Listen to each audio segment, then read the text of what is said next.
tradition. Feels so alive. Summer rhythms play. We're gonna thrive. Go, go, go. Oh, shout it aloud. Hear the summer sun. We're a summer loving crowd. Talking. Hello, everybody. Welcome to Talking Brazil Ball. That abrupt musical interlude was because George is handling the music today. What happened there? Well, no, I just stopped. You know, James, and regular viewers and watchers know if I'm handling the DJ situation, it doesn't run as smoothly as if you did it. So, yeah, we're on one of them situations today. Just fade it down. Just fade it down a bit. I don't That was a real abrupt start to the show. Anyway, welcome everybody. We're back for Talking Brazil Ball, the podcast all about Brazilian football. We're back to look at match day 8 of the Brazilian Serie A today as Fernando Diniz makes his long-awaited return to the dugout. Cruzeiro keep marching on, and Palmeiras, become the kings of Sao Paulo. All of that to come and much more in today's show. But let's dive straight into it, George. As you said, well, how are you, first of all, and welcome along to another week. Yeah, thank you, James. Yeah, come over to you as well and tell everybody watching or listening. Yeah, I'm okay, thank you. The weather has continued to be a bit like Brazil, hasn't it, over the last few days? So it's been warm. But, yeah, I've really enjoyed, keeping up with, this week's Serie A and Brazilian Serie A action. It's been, quite a glut of goals, James, this week, I think. Yeah, lots of big results, much needed results for a few teams as well. So why don't we just get straight into it, George? Why don't you let us know, give us a quick rundown of the 10 results. There were some big score lines and some bad score lines for other teams. But yeah, why don't you run those down for us? It'll be a pleasure of mine, James. But before I say so, how are you doing? Yeah, I'm all right. Looking forward to getting on with the show. Cool. So, well, match 8 started on Saturday the 10th of May with Fortaleza 5, Juventude 0. James, big result for Fortaleza. Grêmio 1, RB Bragantino 1, Mirassol 2, Corinthians 1, Vitoria 2, Vasco 1.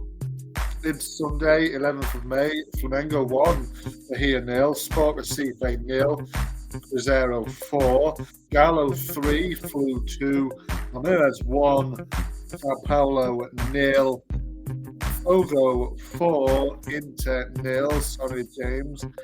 And the match day ended with Tuesday the 13th of May, Santos 0, Ceara 0. Yeah, there you go. Some, like you said, a really bad result for Inter. They can't seem to get going again. Mercado may be under a little bit of pressure, but I'm sure we'll get into that a little bit later on. Before we do, George, before we get going, you've got the quiz of the week. I guess we don't have the music, unfortunately. We seem to be having some technical problems, so we won't get that nice transition into the quiz of the week. But have you got a question prepared this week anyway? Yeah, I have, James. Like I said, it's back to basics, isn't it, this week, with no music or anything, or very little of it. So, yeah, the quiz this week, of course, James, before we get going, I can't believe we haven't mentioned Mr. Ancelotti is been put officially in charge of the Brazilian national team this week. First of all, just want to get your thoughts quickly on that. Yeah, we thought the deal had been called off a couple of weeks ago, didn't we? It looked like it had broken down. Ancelotti has since been confirmed as the manager, moved very quickly again once it got started back up. Yeah, great appointment. I think it's the one that they wanted. Arguably nobody better, nobody who could come in. We don't know what he can do at an international level, obviously, Ancelotti, but I always feel that the way he manages teams is probably quite suited to international football, really. He's never been seen as a manager who's really a tactics guy. He's not one of these who's wedded to a philosophy and needs to play a certain way. His his best attributes are in managing a group of players and getting them to perform as a team together, and that's what international football is, really. You don't have a lot of time to work with the players. You need to put a team together and manage egos and that kind of thing. And Brazil, obviously, although it's not as star-studded as it has been, there's still a few big players in there, big egos. And yeah, Ancelotti, you'd feel, would be the man to get this World Cup qualifying campaign back on track. And then, yeah, obviously they're going to qualify, whatever happens. And yeah, they'll be aiming to win it. Yeah, 100%, James. I agree. It's a great appointment. But anyway, here's the quiz of the week surrounds loosely his appointment. So Brazil, it's the first time ever, James, have appointed a European manager. They've had managers of European descent in the past, but it's the first completely European manager. Obviously, Italian is Carlo Ancelotti. But what I want to know, James, is a two-pronged answer this question. First of all, recently, I want to know which of the Brazilian national team squad came out to say that he could have represented James Italy at Euro 2020, but his Italian passport arrived late. Of course, Italy won the competition, beat England at Wembley, but which current member of the Brazilian national team was it who could have played for them in that tournament, James? Also, another question, so it's the other answer, is they've got a bit of a rivalry, Brazil and Italy, but I want to know which World Cup final did Brazil beat Italy on a shootout? It was 0-0 after extra time, but which one was it? Brazil won the World Cup. Which year was that? So those are your two kind of questions, James. Good questions. I think the first one, I remember it. I think I remember reading that. I think it was Rafinha, wasn't it? Was Rafa? Yeah, it was Rafinha. Yeah, he is. I think it's one of his grandparents potentially on his dad's side is Italian or of Italian descent. So he qualifies for Italy, but his passport came late, James. I think we've all been there, haven't we? When we want to go on holiday and it's arrived late, perhaps. But speak for yourself. I haven't been. I like to get nice and organised. Fair enough. But what about the the second answer? What are you going? Well, you're testing me now because I top of my head I couldn't tell you when the whole point. Brazil won the World Cup. Is it 2002? It wasn't 94. So you say Brazil beat Italy, was 0-0, and Brazil beat Italy on a penalty shootout. It was 3-2 on a penalty shootout. It was 0-0 the actual game. It might have been 94 actually, because I know Taffarel was 94. It was 94, and ironically, it was in America. So yeah, there you go. So then, obviously, hosting co-hosts with Canada and Mexico for next summer's World Cup potentially could be a repeat. But yeah, there's your quiz, James. Well done. You got both of them right. To be fair, fantastic. Yeah, that would be a big one for Ancelotti, another Brazil-Italy final. I only knew that because I was reading recently. Claudio Taffarel's Wikipedia page is obviously at Liverpool as a coach, and I remember reading. I didn't actually know. I mean, 94 was just before our time in terms of. I mean, we were alive, but we weren't watching it, were we, George? So I didn't really. It's never really been on my radar, but I was reading that it was a penalty shootout, and Taffarel was, I think, the hero. To be fair, so yep, good quiz. Anyway, let's get cracking on the bulk of the episode. Let's get into the games of the week. We'll do your one first, George. So you were doing it was a kind of a relegation. We have a bit of a spotlight on the relegation battle. It's not really started yet, has it? But a spotlight on that this time. You were doing Vitoria against Vasco, weren't you? This finished 2-1 to Vitoria. Really big win for them. Lifted them up to, I think, 14th in the table. Pushed Vasco into the relegation zone. As I said at the start there, Fernando Diniz, this was his first game in charge, was it? Or was he wasn't in the dugout yet? He has been now. They played in the Sudamericana. They did lose that, of course. Yeah. A bad luck charm at the minute for whoever seems to get him. But, yeah, how did you see this one? Yeah, I mean, like you said, James, massive result for Vitoria, really, who, coincidentally, James, my favourite, Mr. Carpini, he celebrates 1 year in charge today. They do play in the Sudamericana themselves in the early hours of tomorrow morning in UK time against Cerro Largo. They're in Uruguay. They incidentally do need a win themselves. They haven't won in the Sudamericana just yet. But in the league, different story. It was a much-needed result, really, because they were languishing in the relegation zone beforehand. I think this result does move them up into, like you said, 4 teams. So, a couple of points above Vasco, who do occupy, like you said, the final relegation position in 17th at the moment. But yeah, I think, Carpini was delighted with it, no doubt, of course. And the star man was Kaiser, who, having come on at half time, James, got both goals to turn around the game. Vergetti had scrambled Vasco 1-0 ahead just before the break. Really scrappy goal. But the man of the moment was Kaiser, really. Goal on the hour, and then a goal, a really, really nicely taken goal, James, straight from the training ground, it would seem. Really nice move from a corner kick in the 90th minute, and he was there to put the nice volley in from close range to win the game 2-1. But yeah, much needed result really for Vitoria. We're coming under a little bit of pressure. As for Vasco, like you said, Denise is now in charge. He wasn't in charge for this game. I think it was the interim manager still, Felipe. His name is Felipe. But yeah, Denise in charge now. Denise says they're improving, although they did lose, James, to Lanús in Argentina. And I know we've just had the quiz, James, but they're managed by a man that you might know, of course, former Liverpool player and manager in the Premier League, Mauricio Pellegrino, who hasn't long since been at Lanús, but he got one over Vasco last night, I think it was. So things are just not improving. 4 defeats in a row now.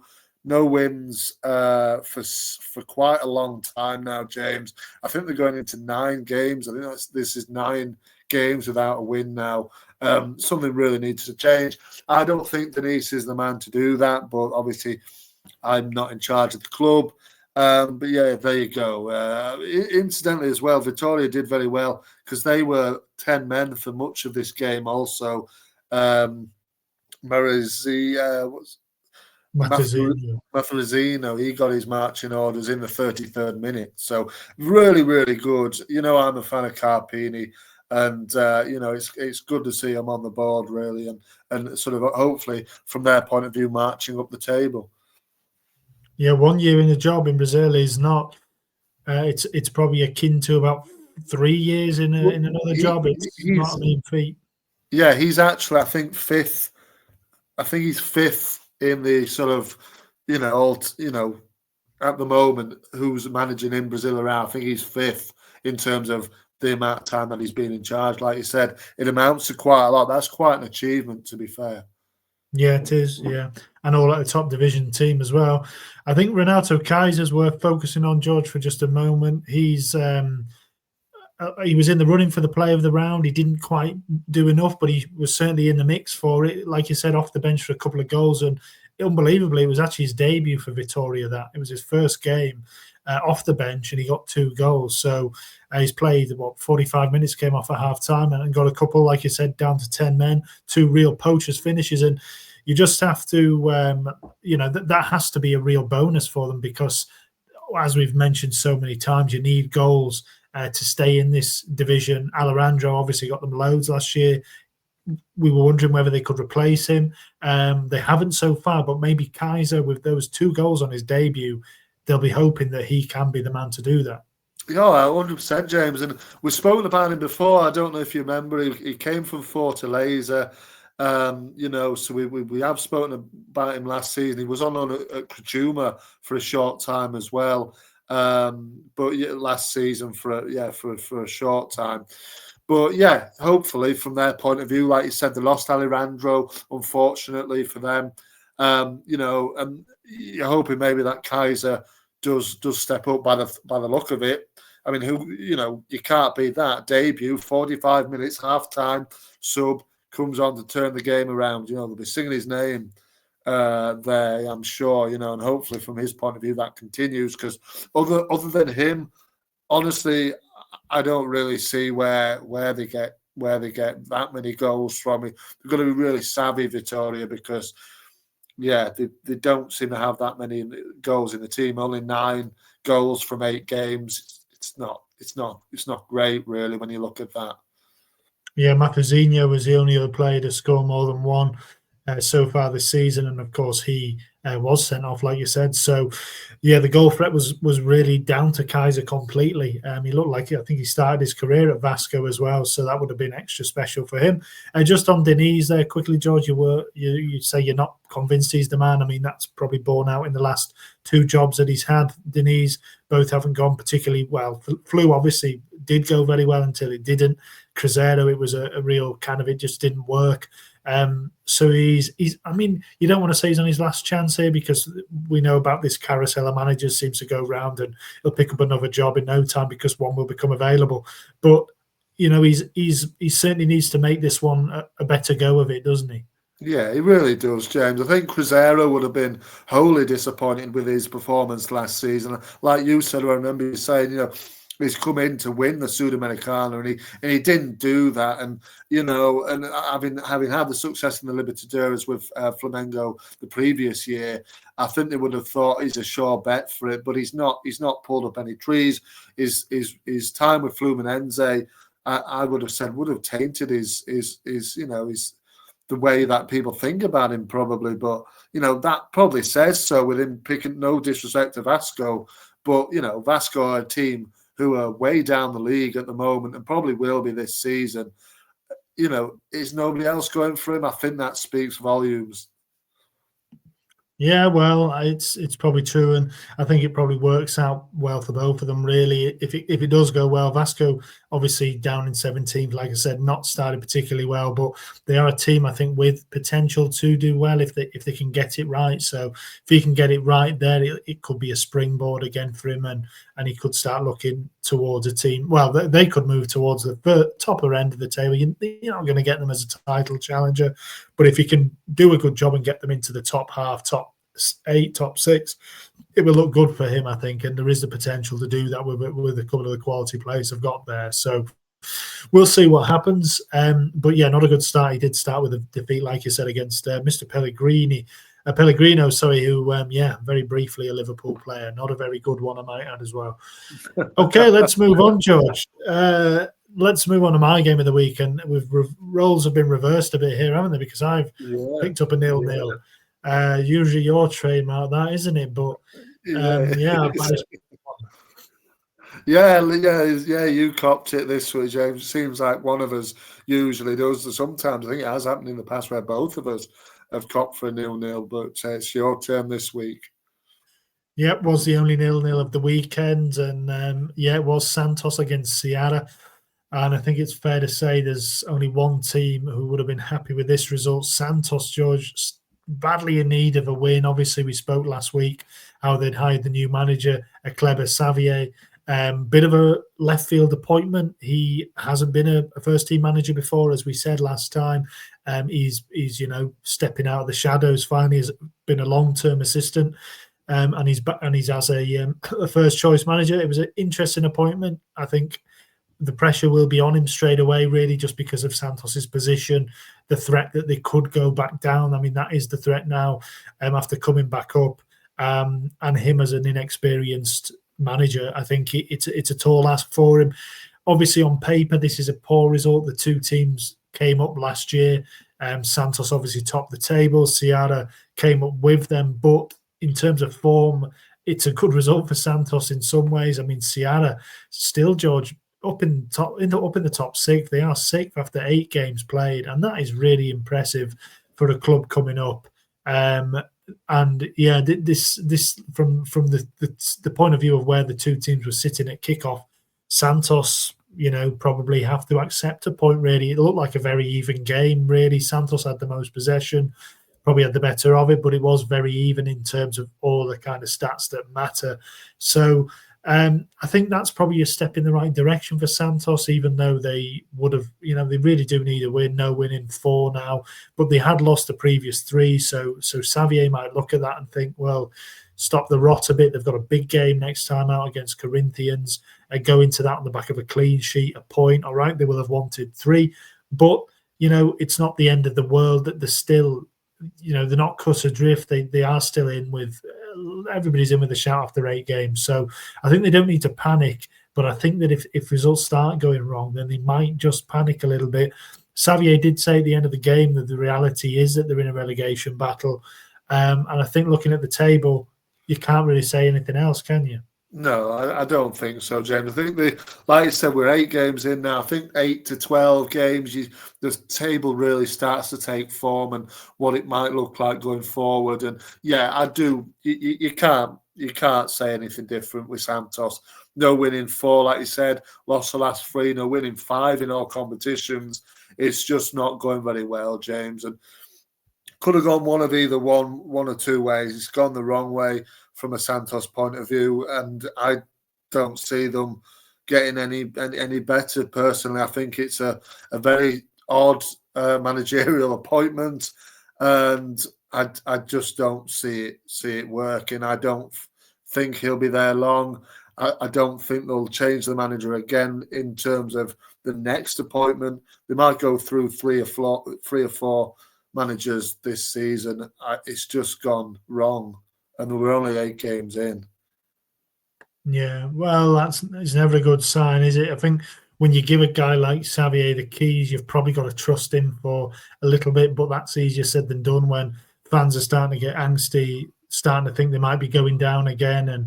And yeah, the easiest thing to do is push the panic button, especially, there are managers out there. Ramon Diaz, of course, was sacked. He doesn't have a job at the moment.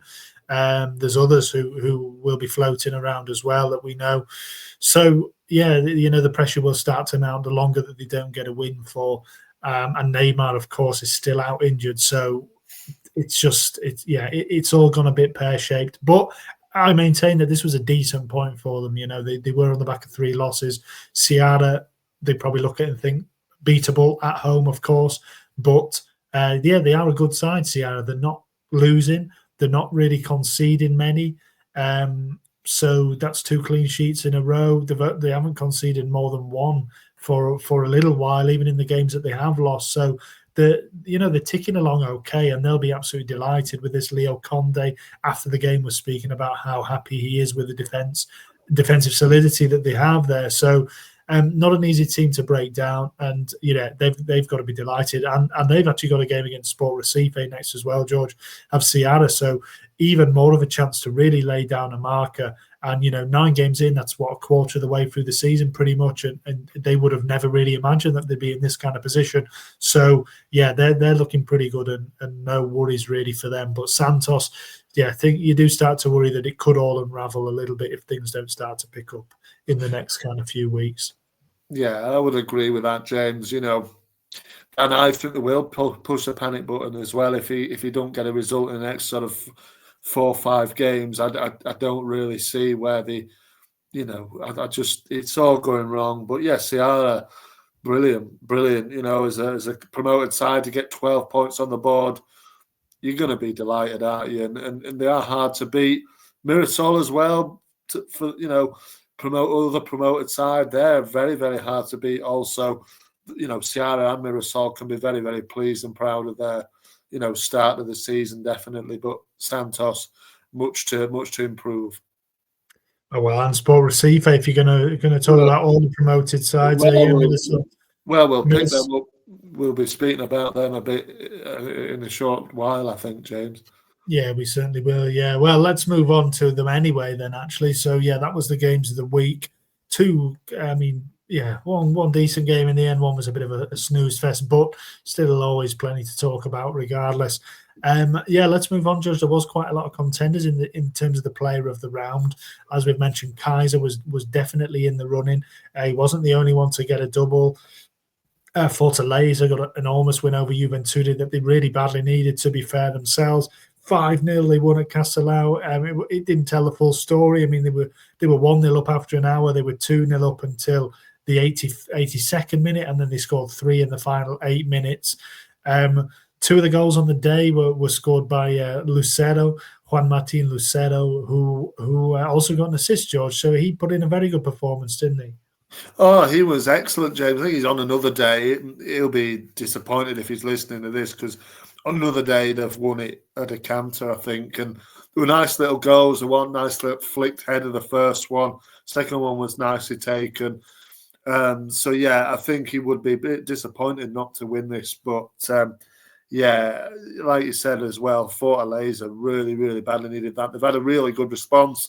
Absolutely slapped Colo in the Libertadores as well. Before this one, they won 4-0. Followed that up with a 5-0 fashion of Juventud. So they'll be looking forward, I'm sure, to the game with Vasco. Although they did draw 0-0 actually last night. Having said that, yeah, they did. Yeah, Lucero scored in that 4-0 win as well. Libertadores, they're doing all right in that one. Like you said, 0-0 last night, but again, it's another clean sheet. The game before that was a 0-0 as well, actually. So the top in their group in the Libertadores.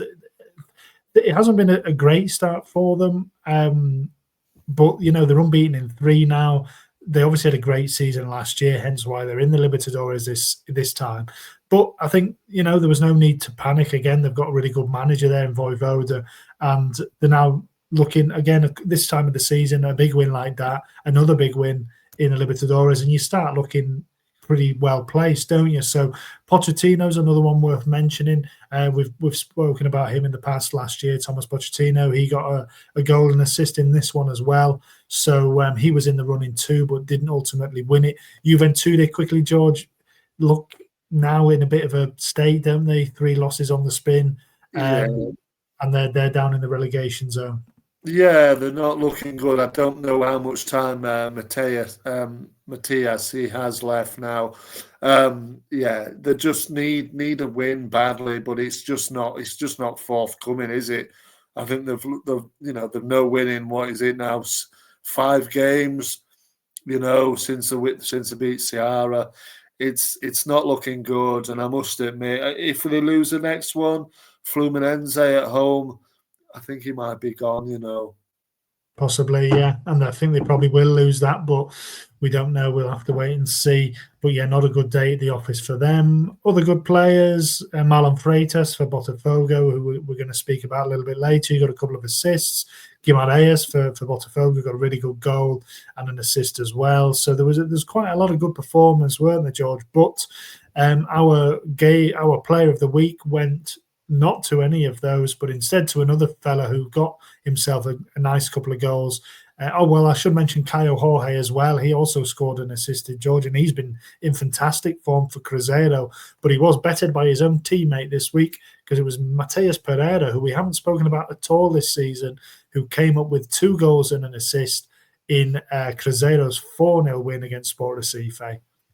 Absolutely, James. But before we talk about Mateus Pereira, I just mentioned Matthias, didn't I, for Juventud, because he has been sacked. They have signed up Claudio Tencati, James, which is a name that I know you'll know.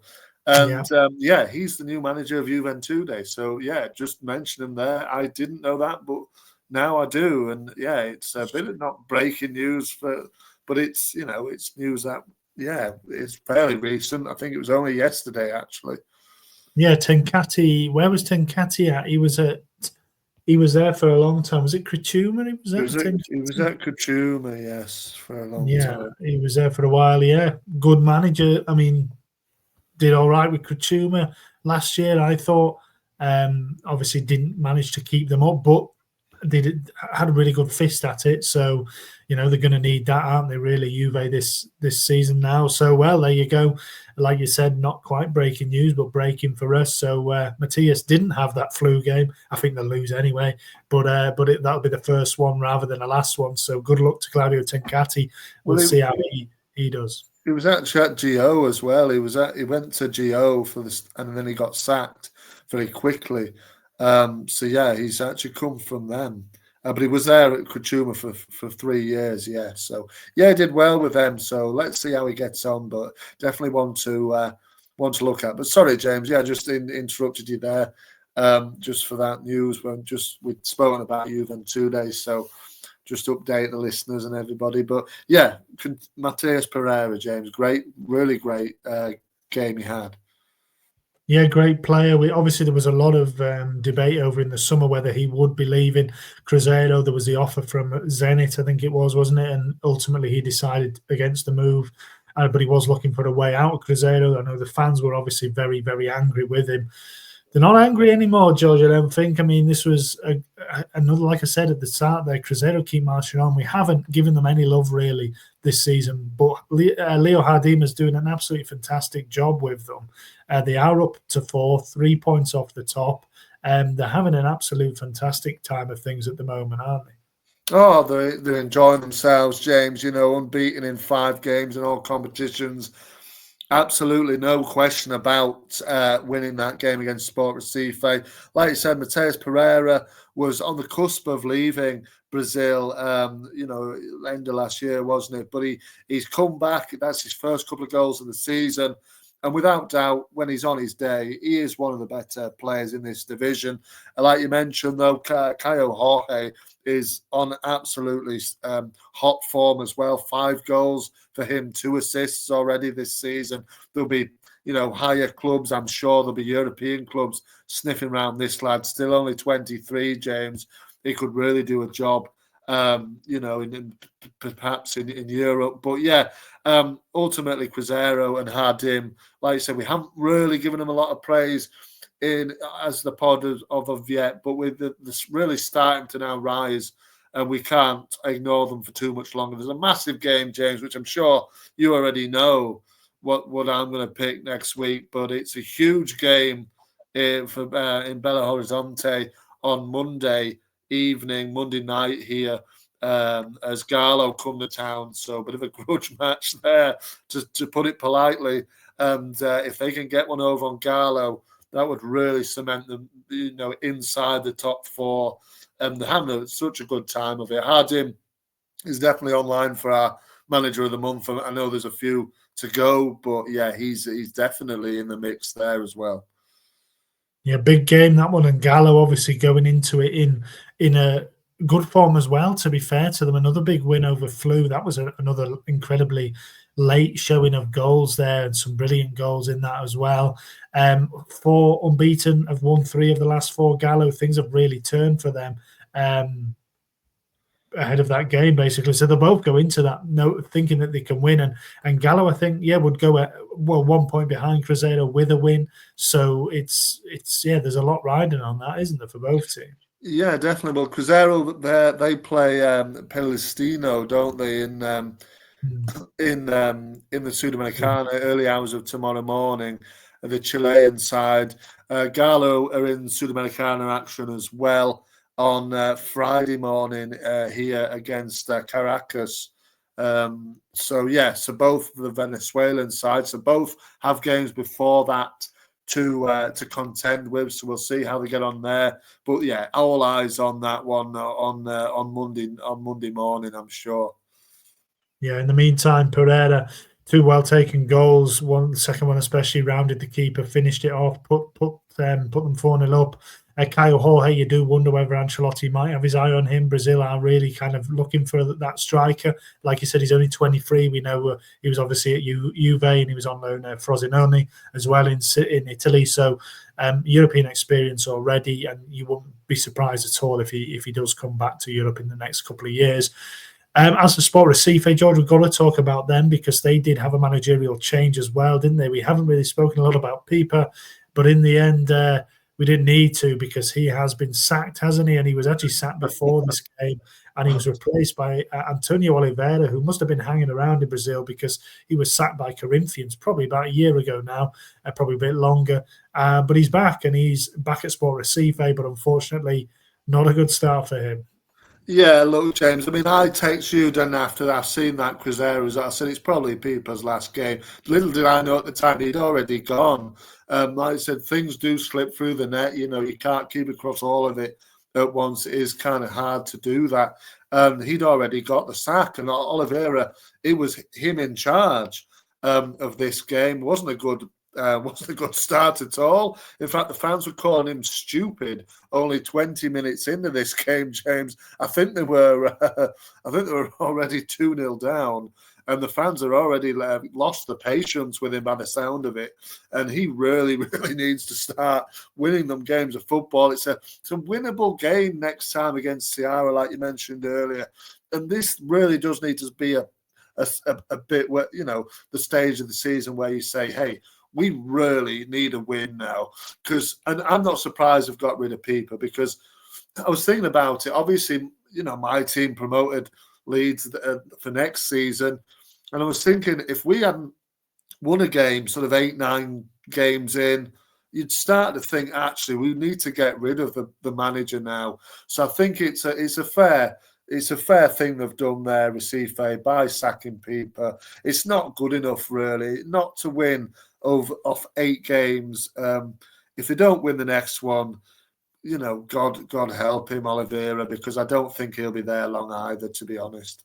No, I don't. He wasn't great. Corinthians very quickly in charge there, and yeah, it looks like a bad job to walk into. To be fair to him, really tough start away at Cruzeiro, obviously in great form. So no, they were at home. Oh, sorry, yeah, at home. It doesn't matter really. It's still a difficult kind of game. Home first, they're away again. They're away this time. Sorry, at Ceara. Tough place to go. We know Castelao, but a more winnable game, as you say. So things will get slightly easier. But yeah, no win in the first 8 games is really, really poor. 2 points. They are 5 points. Sorry, they're 7 points off safety already. That looks too big already to me, but still a long way to go. So maybe Oliveira will surprise us. Anyway, let's move on. George, that was the player of the round. Let's get to the young player of the round. There were far less contenders for this one, weren't there? There was one chap who I can't actually remember who it was now. Andrade, wasn't it? Who is he playing for? Got an assist. Andrade, he got an assist for Fortaleza. He supplied Lucero, I think, with his second goal. It was a lovely square ball. It was a nice finish from Lucero. But he, for a bit, was, in our minds for the Young Player of the Round award. But, as soon as this man scores, it's changed your mind. It's his and only his. And he's, it's a man, 3 games, 3 goals, James. He's on fire. He took a while to score, but he can't stop scoring now, can he? Yeah, Vitoria is that man. Another winner for him.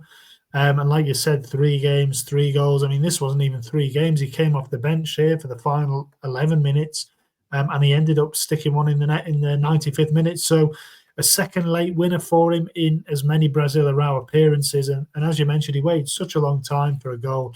The old London buses, isn't it? 3 and 3. And 3 big goals as well. I mean, this one, it was a really big one because obviously with Red Bull Bragantino dropping points at Grêmio, Flamengo obviously were paying the price for losing against Cruzeiro last week. Palmeiras knew they could move top with a win, and they were frustrated by Sao Paulo, who have frustrated pretty much everybody, including their own fans, for most of this season. Nobody can beat them very easily, but this was their first defeat of the season, wasn't it? So Vitoria, last minute of the game, really good work from him. Initially played it across. It was a bit of a scramble, pinball in the box. It fell to him and he finished it really well to hand Sao Paulo their first defeat of the season. But yeah, it's going better for him now, isn't it? And he's fired them to the top of the table ahead of a huge game for them next week as well. Oh yeah, he'll be absolutely flying now, James. You know what I mean? He just needed that first goal. He got it. It was even better. It was a winner.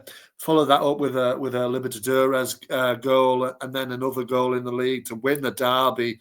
It'd be absolutely buzzing. The goalkeeper, Rafael, Sao Paulo keeper, should have done a lot better with this initial effort. But we're starting to, see the kind of striker Roque is here. It's all about in the 6-yard box. He's poaching goals. He's really quick to react in that moment where the goalkeeper parries it down and he just finishes it off in the corner. It was a lovely finish. we're starting to see now this is what he's about. It's not a lot of fancy footwork and this, that, and the other. It's about finishing the ball in the net, and this is what he's doing now more often than not. And let's hope he continues, because again, we talk about the Brazilian number 9 position, if you like, James, and he's another one that can throw his hat into the ring with Ancelotti now in charge. It's excited to see what he can do. I'm going to say a little bit disappointed with Estevao, of recent times. I know he got a goal in the Libertadores recently, but he hasn't started the season extremely well at all. But Roque is definitely making up for his shortcomings, definitely. Yeah, big goal. Abel Ferreira was sent off earlier in this game. Don't know what he would have done, but he'll be delighted with that. I mean, top of the table after 8 games. Like I said, a top of the table clash with Red Bull Bragantino next. That can put them even further clear. If they can win that, they can start to see off RBB a little bit. All rosy for them. I mean, if it hadn't have gone in, I think he'd have been furious. It would have been a disappointing result at home against Sao Paulo. But that goal changes everything, and Vitoria supplied it. So well done to him. As for Sao Paulo, George, like I mentioned, they're the first defeat of the season, but they've still only won 1. They are just hovering above the relegation zone now. Zubeldia is still there, but yes, it doesn't get any. I mean, this was always a difficult game, wasn't it, away at the Allianz? But they nearly got it over the line, but they've only scored 6 goals all season. I mean, only Sport Recife have scored less than that. They've only conceded 6, unbelievably, though, which is, the 4th best or something in the division as well. So it's just a frustrating one, isn't it, so far for them?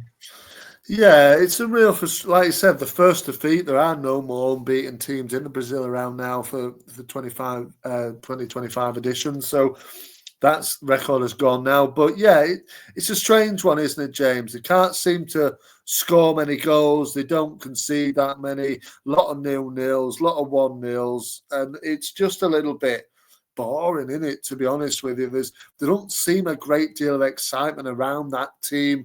There doesn't seem a great deal of firepower for it and sort of spark and excitement. Players that can get you off your seat, really. And the languishing now, just a couple of points above the relegation zone, like you said, it's not good enough, really. And I just don't know. It's like you said, it's a difficult game to go to, the derby, but they'd have expected, they backed themselves to get something out of that. I know they nearly were there, weren't they? But it doesn't help. The time that they score, they still lose the game, and they really do need to start coming up with some wins, because it's now it's free without a win. When you're on an unbeaten run and you're not losing games, it's like, there's loads of unbeaten games here. We're doing all right. As soon as you lose a game, it's like, oh well, we haven't won in like 4 or 5 now. It's starting to look a little bit bleak. So they really do need a win. When they play up against Grêmio this week, they've got to win this game. Yeah, Red Grêmio are still hovering around, not too far off them as well. So that is a big one. But well done to Palmeiras for winning that derby. They do keep chugging on and put themselves right at the top of the table there. So well done to them. Let's move on to the goal of the round, George, because there were a few contenders and they were all largely in one game here. I mean, there were a couple of nice goals in the Gallo Flu game, which we mentioned briefly earlier. Canobio, who has got a couple already this season, he got a really nicely caught volley. It was a bit of a mess in the Gallo defence. It popped up for him and he struck it really well, left-footed, through a defender's legs into the corner. That was a nice goal. Rubens then got a really good equaliser, a bit of a pile driver from outside the area. But then there was a bit of a goal fest in Rio, wasn't there? The Botafogo Inter game. And this, like you said to me earlier, it was like their own goal of the month competition, wasn't it? There were 4 brilliant goals in this. And unfortunately for me, Inter succumbed to another really big defeat. I mean, I don't know what's going on at Fogo. There was a really poor crowd. It was under 8,000 people in the stadium, which is really, really low for the champions. I know they're in a slightly tricky situation, but they've been better recently. That's not good enough.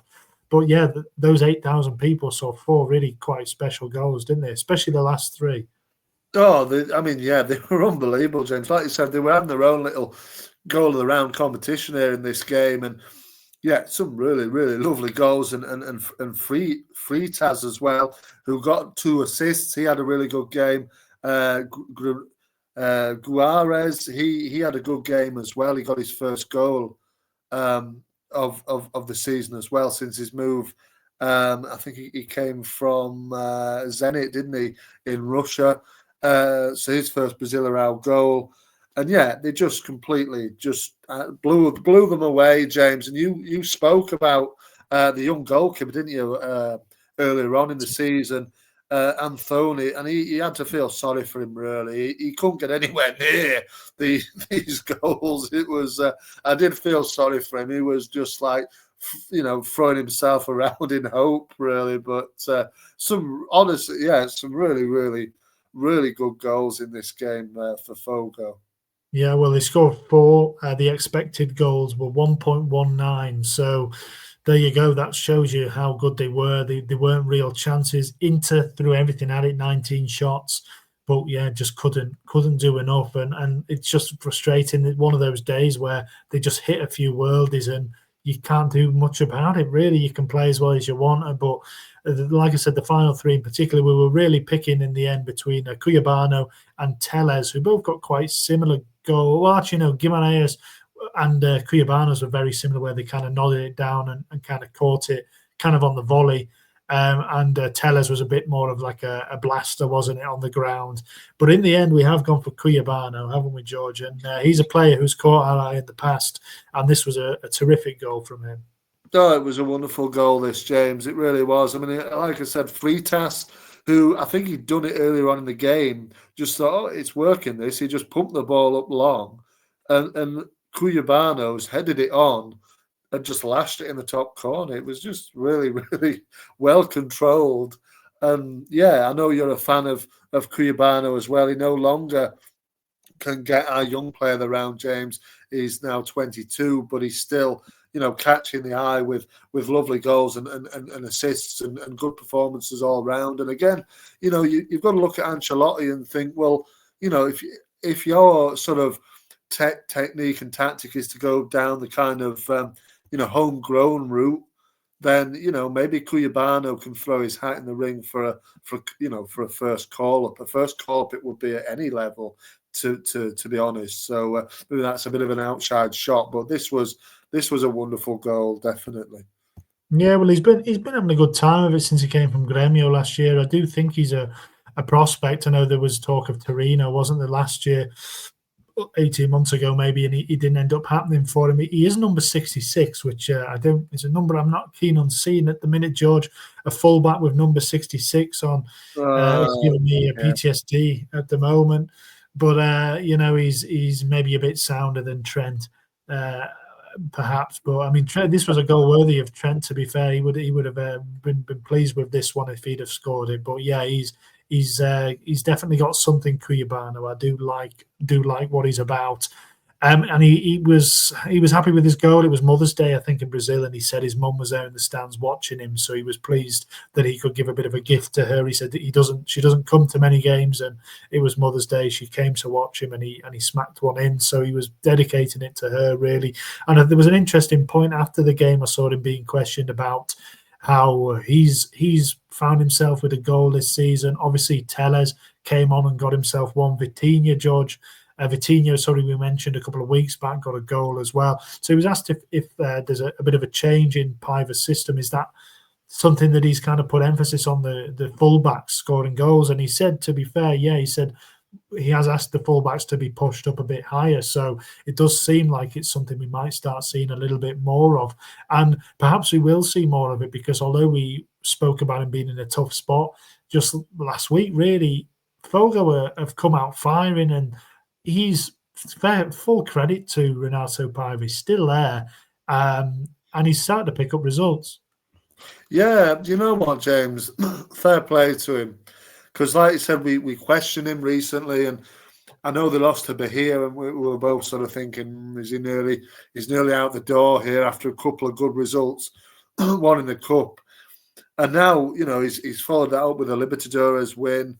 against Carabobo, and then the thumping of Inter. So yeah, fair enough. They've started to push on a little bit more, and with that win, they float right up into sort of mid-table. So it's looking a little bit more healthier. They do play early hours of this morning, as tomorrow morning, as of recording, against Estudiantes, the Argentinian side. It's at home, so you might back them to carry on with that good feeling and get another win.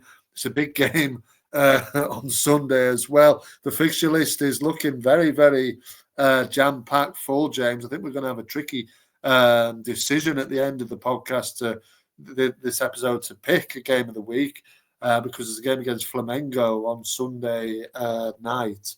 So big couple of days for Fogo, but they're going into it well. Yeah, very big couple of days. Are still obviously not through it was a big result for them against Carabobo, because they struggle in the Libertadores. They are 3 points behind Estudiantes in third after 4 games. So win would put them level with them with 1 game to go. They do badly need to win that. A defeat would actually knock them out of the Libertadores. Obviously, they won the competition last year, so that would be a real blow for Paiva. But it could happen. Estudiantes are a decent team. But yes, certainly, like you said, going into it the right way. As for Inter, I mean, what can you say? It's just a bit of a slump. I saw that I think it was the president or one of the top guys at Inter was hitting out suggestions that Mercado could go. I think it was ludicrous or something like that, because just a few weeks ago people were talking about him as one of the best managers in Brazil. We were as well, and he said it's just a slump, But these slumps can spiral quickly, and Inter do need to start playing better. They've got a winnable game at home to Mirassol. If he doesn't win that, I mean, Mirassol are above them at the minute in the table. If he doesn't win that, that will start to feel like pressure's coming, because they should be winning that. And I hope they can do, because I like Mercado. I'd love to see him stay, but back-to-back defeats against Corinthians and Fogo conceding 4 each time. They also lost in the Libertadores as well against Nacional of Colombia. So that was the 11 goals conceded in 3 games. They've got Nacional tomorrow. That's not an easy game as well in Libertadores, although I think they're doing a little better in that. No, they're third as well, actually, George. So they do need to start picking up wins in that competition, and things could start to quickly unravel, couldn't they, for Mercado? Oh, definitely, James. Football, fans are fickle, aren't they? 1 minute you're the best, the next you're the worst. You can only take 2 or 3 results, and you're down the toilet, down the road. So yeah, it's he needs a win. By the end of that Mirassol game, if they don't win that, and they haven't beaten Nacional in Uruguay tomorrow, there's going to be real question marks for him to answer. Like you said, 11 goals conceded in 3 games, only the 3 scored. From the high expectations that he has put in himself by his own good performance with them last season. Like you said, it quickly starts to unravel once things go wrong. He really does need a result, and it was a surprise to see that result, But it's Fogo. I think Fogo can they've still got the players, to put teams like Inter to the sword. Yeah, they should have. I mean, it was a bit of a surprise to see him so heavily beaten. I don't know when Rochet's back. I think he's not far off the goalkeeper. Anthony obviously has conceded a fair amount, but he is still quite highly rated, I think. So it'd be interesting to see what he does with the goalie situation if they are still conceding a big number of goals. But we'll have to see. There's 2 big games for them to come, so we'll have to debrief on that next time, George. All right, that's everything then. That's everything kind of covered. So why don't you, we've alluded at some of the fixtures that are coming this week. There's some really big ones. So why don't you give us a full rundown of what we've got to look forward to? Yeah, it would be a pleasure of mine, James. And I will just line the music up as well. So it starts, James, on Saturday, the 17th of May, with Ceara against Sport Recife. That's an 8 o'clock kickoff. 10:30 p.m. Vasco host Fortaleza. Into Sunday, May the 18th, Sao Paulo against Grêmio, Bahia against Vitoria. Corinthians host Santos in a Sao Paulo derby. Juventude, Tencati's first game, they face Fluminense. And then the Rio derby, James, Flamengo against Botafogo, 10:30 kickoff. And RB Bragantino host Palmeiras at the same time. Monday, the 19th, that big one in Belo Horizonte, Cruzeiro host Galo at midnight. And like we just said, Inter, they host Mirassol at the same time. Yeah, lots of big games going on, lots of narrative to unpack. I know, like you said, what you're going to go for, George, are you tempted to go anywhere other than Belo Horizonte? Well, I mean, I want to cover this. It's my team. It's a big game for us and for Cruzeiro themselves, with them doing very well. Like you mentioned, Galo, I have picked up form a little bit with a couple of wins in a row. I was tempted by the Rio derby, James, I must admit, Flafogo. But, and then there's another one in there as well, Corinthians, Santos. So those were the three I was looking at, really. But I can't ignore this one. I think Cruzeiro under Hardim, like we said, we have been ignoring them a little bit. So I'm going to shine the light on them in this one. Hopefully not too much, though, because hopefully from my point of view, Galo get the result. Yeah, definitely an exciting one. In the past, it seems to have been that Gallo have been the more dominant one, or, it's not been quite close. It is quite close at the minute, so it's should be a good spectacle there in Belo Horizonte. I'm going to go actually not for either of those two. They do look good. Flamengo, Botafogo. Obviously, we've mentioned there Fogo in good shape. Flamengo, of course, got another win. De Aliceta continuing his great form as he moves further ahead at the top of the goal-scoring charts. And also, like you mentioned there, Santos in Corinthians as well is another derby. But there is another derby in there, George, which is the one I'm going to go for, which is Red Bull Bragantino against Palmeiras. Bragança isn't quite Sao Paulo, but it's just outside. But yeah, for me, that's the biggest game in terms of the table.